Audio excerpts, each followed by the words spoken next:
Good afternoon. Welcome to the Midday Mull for Friday, the 9th of December. Robert Murray McShane has us reading Luke chapter 23 today, the story of Jesus' trial, crucifixion, and burial. The chapter ends from verse 50. Now there was a man named Joseph, a member of the council, a good and upright man who had not consented to their decision and action. He came from the Judean town of Arimathea, and he himself was waiting for the kingdom of God. Going to Pilate, he asked for Jesus' body.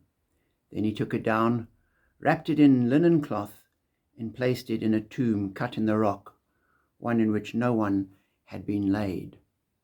I think probably quite a well-known story. Most people would know of Joseph of Arimathea, the man who buried Jesus, and John records that Nicodemus had helped him. Two people, both part of the council. But as I read that, I thought, here's a person that we're told is a good and upright man, and yet he's a member of the council that condemned Jesus to death. And we're told, although he was a member of the council, he had not consented to their decision and action. So here was a good man, part of a body, and the body got something completely wrong, and he opposed them. But clearly he was outnumbered, outvoted, outshouted, whatever the system was where the decisions were made. His perspective did not carry weight, and therefore the council went on and had Jesus executed. But he then continued to be faithful.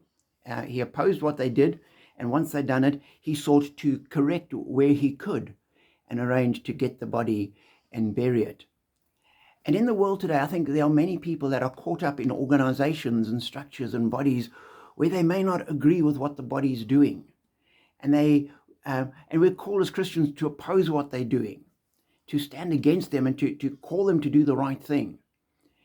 And even if they don't, if they ignore us, we don't give up. We keep pursuing the right thing.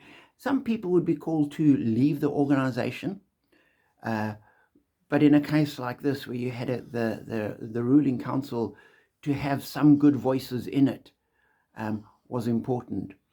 And so if you're caught up in a structure, if you're part of one of the governing bodies or some organization and you don't entirely agree with everything they do, stand firm for what is right. And afterwards, do like Joseph, try and help the process and help manage the results of what the organization or the structure, what their decisions, what the outworkings are. Try and keep doing what is right. But we live in a fallen world.